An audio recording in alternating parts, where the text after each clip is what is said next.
Il presidente della regione Renato Schifani e l'assessore regionale servizi di pubblica utilità Roberto Di Mauro a breve incontreranno il ministro dell'ambiente Gilberto Picchetto Fratin affinché siano assegnati a Schifani poteri speciali per costruire 2 termovalorizzatori in Sicilia.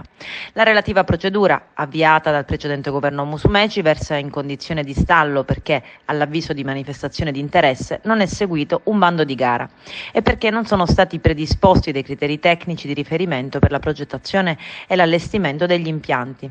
Nel frattempo il Ministro ha già annunciato che non vi sono pregiudiziali da opporre ed ha affermato: è una valutazione che può essere fatta, non c'è nessuna preclusione.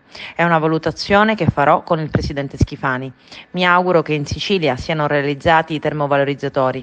Naturalmente la competenza è della Regione, ma vale per tutto il nostro Paese.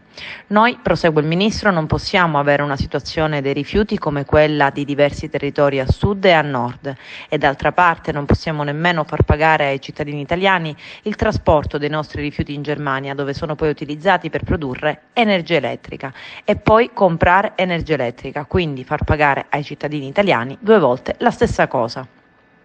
I poteri speciali invocati dal governatore della Sicilia serviranno soprattutto ad abbattere i tempi per le autorizzazioni, sul modello di quanto concesso al sindaco di Roma Roberto Gualtieri per la costruzione del termovalorizzatore nella capitale, tanto polemizzato da provocare la caduta del governo Draghi. Schifani e Di Mauro intendono riavviare concretamente la procedura con alcune modifiche.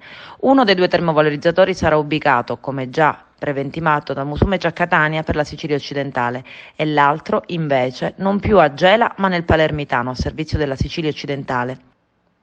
Il commissario con i poteri speciali sarà lo stesso Schifani, che a sua volta potrebbe poi nominare 2 subcommissioni assegnando loro competenze specifiche su ognuno dei 2 impianti che la Regione intende attivare.